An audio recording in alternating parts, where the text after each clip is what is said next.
Assalamualaikum warahmatullahi wabarakatuh. Hai anak-anak, bagaimana kabarnya hari ini? Alhamdulillah, semoga kita semua selalu berada dalam lindungan Allah Subhanahu wa Ta'ala ya. Nah, anak-anak, titip pesan ibu untuk selalu berada di rumah jika tidak ada keperluan, dan jangan lupa untuk selalu menggunakan masker ketika kita ingin berpergian atau ingin pergi dari rumah.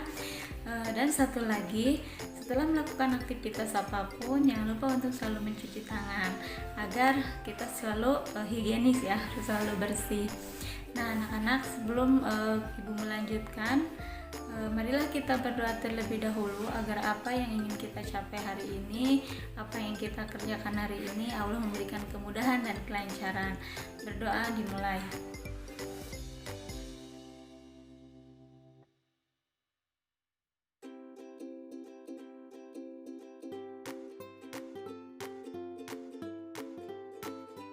Selesai. Nah anak-anak, hari ini jumpa lagi dengan ibu tentunya di semester baru ya. Nah, kita simak materi yang akan ibu sampaikan. Nah, hari ini kita akan membahas tentang kemagnetan.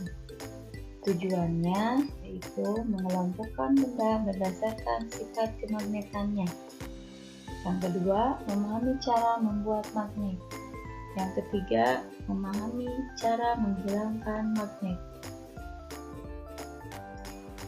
Kemagnetan artinya magnet ini dikenal sejak zaman Yunani kuno dan Cina kuno, yaitu lodestone atau besi berani. Kemagnetan sendiri diartikan sebagai sifat tarikan magnet kepada benda lain. Maksud benda lain di sini benda yang tidak memiliki sifat magnet ya. Nah, seperti di gambar ya, benda yang memiliki sifat magnet menarik benda yang tidak memiliki sifat magnet.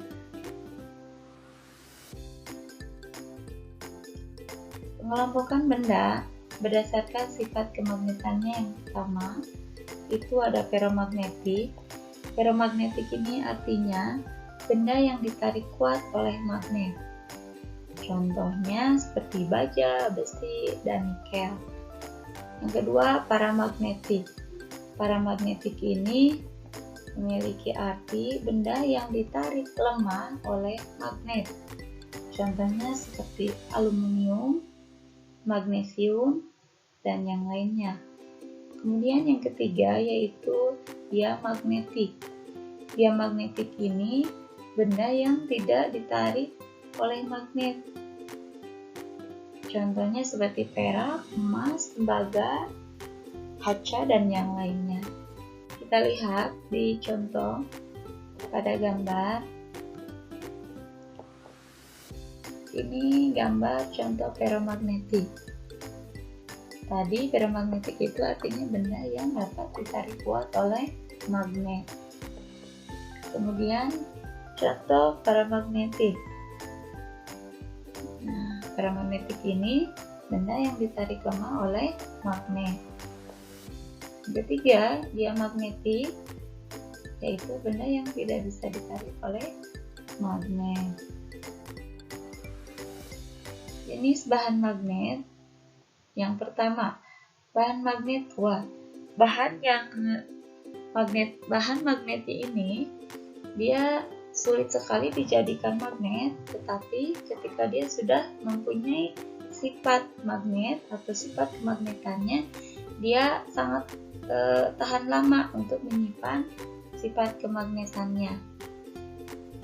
Contohnya seperti baja. Nah, sekali lagi, bahan magnet kuat ini dia sulit untuk dijadikan magnet, tetapi ketika dia sudah memiliki sifat kemagnetannya, dia bisa menyimpan dalam waktu lama sifat kemagnetannya. Kemudian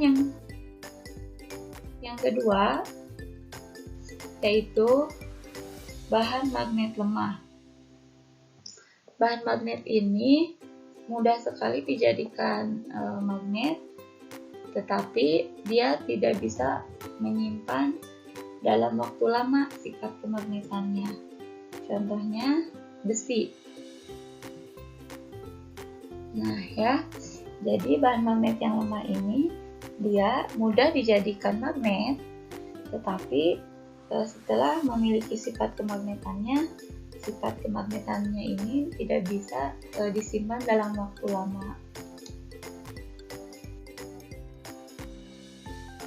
Sifat magnet. Semua bahan terdiri dari magnet-magnet kecil yang disebut magnet elementer. Pada bahan yang tidak memiliki sifat magnet, magnet-magnet elementer ini tidak beraturan atau tidak beraturan arahnya.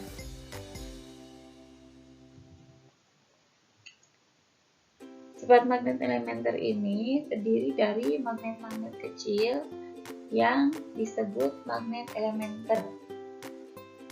Nah, pada bahan yang tidak memiliki sifat magnet, magnet-magnet elementer ini memiliki arah yang tidak beraturan.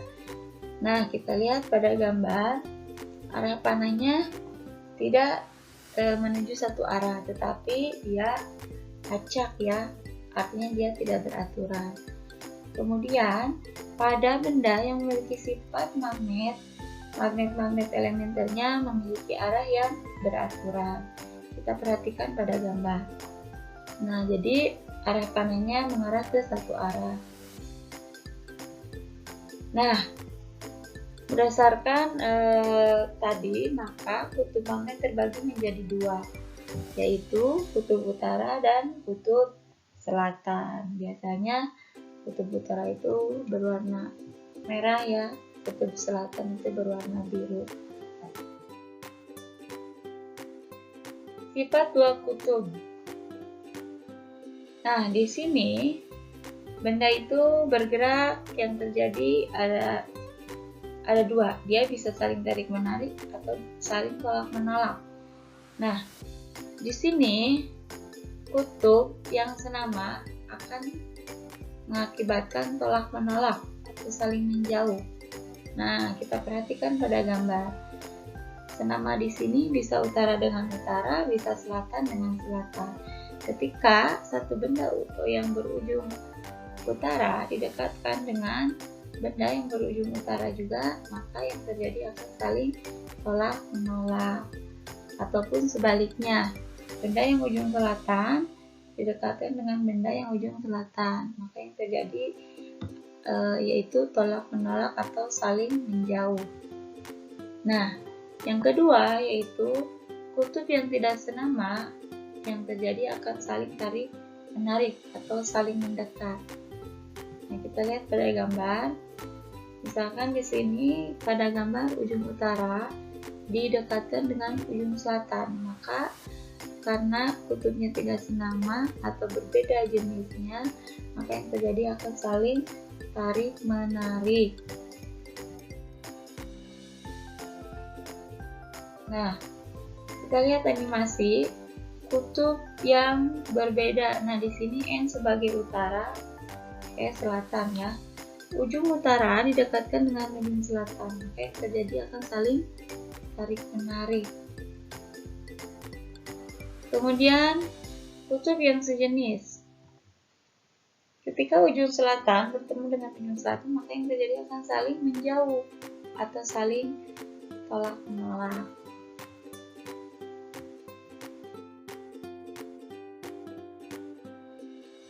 Cara membuat magnet itu ada 3. Yang pertama, dengan cara induksi atau mendekatkan. Ya. Yang kedua, dengan cara menggosok. Yang ketiga, dengan cara dialiri arus listrik. Yang pertama dengan cara induksi atau didekatkan. Di sini ada sebuah benda yang memiliki sifat magnet dan satu lagi tidak memiliki sifat magnet. Kemudian didekatkan, maka benda yang tadinya tidak memiliki sifat magnet setelah diinduksikan dia akan memiliki sifat magnet. Kita perhatikan animasi pada gambar, ada dua buah benda yang didekatkan. Tadinya netral, setelah didekatkan menjadi memiliki sifat magnet. Nah, di sini ketika di akhir ada yang langsung berubah lagi, bendanya menjadi netral atau tidak memiliki sifat magnet, ada yang bendanya tetap menyimpan sifat kemagnetannya. Nah, tadi sudah dijelaskan di awal bahwa benda itu bahan berdasarkan kemagnetannya ada dua. Ada bahan yang kuat, ada bahan yang lemah. Nah, ketika bahan yang mudah untuk dijadikan magnet, tetapi dia setelah memiliki sifat kemagnetannya tidak bisa menyimpan dalam waktu lama sifat kemagnetannya. Nah, itu contohnya pada besi. Yang kedua, dia sulit untuk dijadikan magnet, tetapi setelah memiliki sifat kemagnetannya, dia bisa menyimpan sifat kemagnetannya dalam waktu lama. Contohnya pada baja. Berarti di sini digambar berdua benda ini ada yang baja, ada yang besi. Bisa kalian tentukan ya mana baja, mana besi dari gambar tersebut. Yang kedua dengan cara menggosok. Ya, kita perhatikan animasi. Dengan cara menggosok ini, yang pertama digosoknya satu arah, tidak bolak-balik. Ya, kemudian ketika benda yang memiliki sifat magnet pertama kali diletakkan, maka si ujung yang pertama kali diletakkan itu sifat magnetnya akan sama atau sejenis dengan benda yang memiliki magnet. Nah,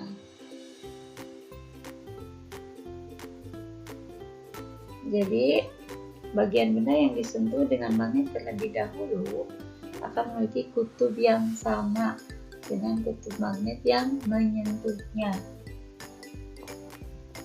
Nah, di sini coba ada satu benda yang memiliki magnet digosokkan dengan sifat benda yang tidak memiliki magnet. Ujung X yang pertama kali disentuhkan oleh kutub S menuju ujung Y, maka si X ini akan memiliki kutub yang sama dengan, iya betul, dengan yang selatan, karena yang pertama kali disentuhkan yang memiliki sifat magnetnya itu yang S, berarti yang Y-nya memiliki kutub yang kutub utaranya. Tiga, yaitu dialiri arus listrik. Kutub magnet yang terbentuk dapat ditentukan dengan aturan genggaman tangan kanan. Genggaman tangan kanan ya, bukan tangan kiri, di mana arah arus listrik ditunjukkan oleh arah keempat jari. Nah, sedangkan ibu jari menunjukkan kutub utara. Nah, kita perhatikan ya. Sekali lagi, ujung ibu jari menunjukkan kutub utara dan keempat jari menunjukkan arah arus listrik. Nah, di sini kita harus tahu mana kutub negatif, mana kutub positif. Kita lihat pada kutub positif sumber arus ya, sumber tegangan. Di situ dia menunjukkan arahnya ke dalam, maka kita arahkan jari kita ke dalam atau menuju anggota tubuh kita. Kemudian kita lihat di sebelah mana ibu jari kita, ada di sebelah kanan, maka kutub yang sebelah kanan itu sebagai utara, karena sudah dijelaskan tadi bahwa ibu jari itu menunjukkan kutub utara. Artinya Kalau sebelah kanan menunjukkan kutub utara, maka sebelah kiri menunjukkan kutub selatan.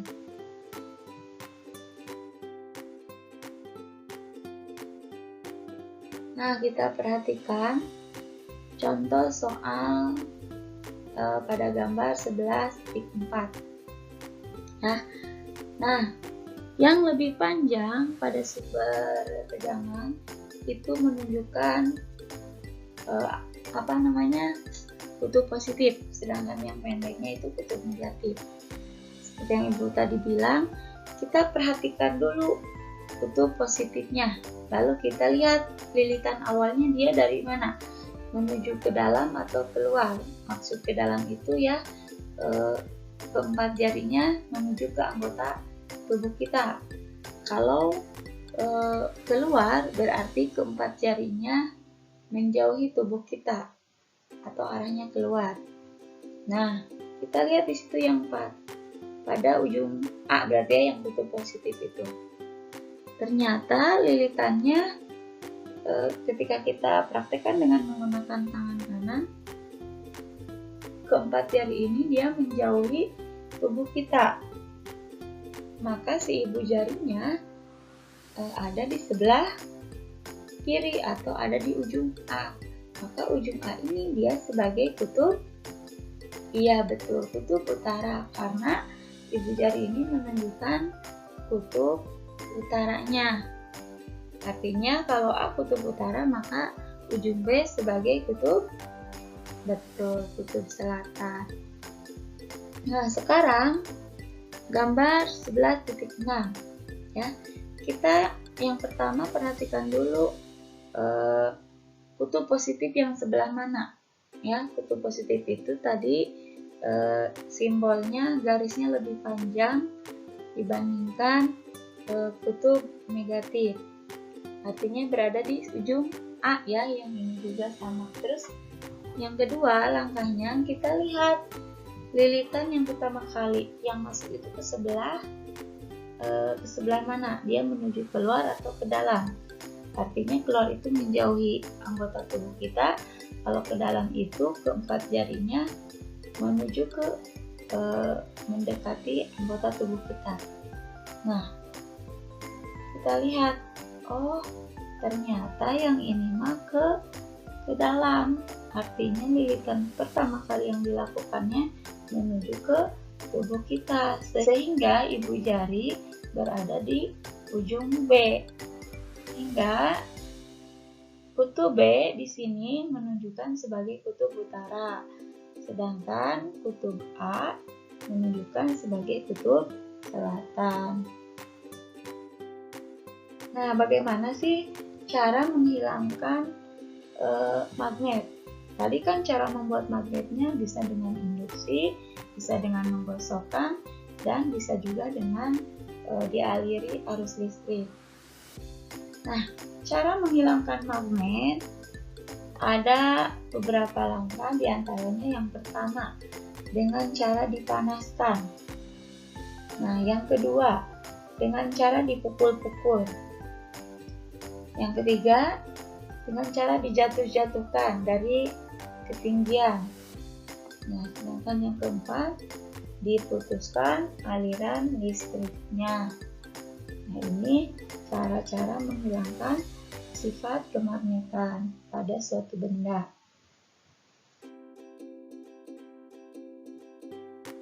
Nah, kita evaluasi ya dari pembahasan yang tadi. Soalnya yang pertama, sebutkan jenis kelompok benda berdasarkan sifat kemagnetannya. Kemudian yang kedua, bagaimana cara membuat benda bersifat magnet. Ya, jadi benda yang tadinya tidak memiliki sifat magnet, bagaimana caranya agar dia menjadi benda yang memiliki sifat magnet. Yang ketiga, bagaimana cara menghilangkan sifat magnet pada benda?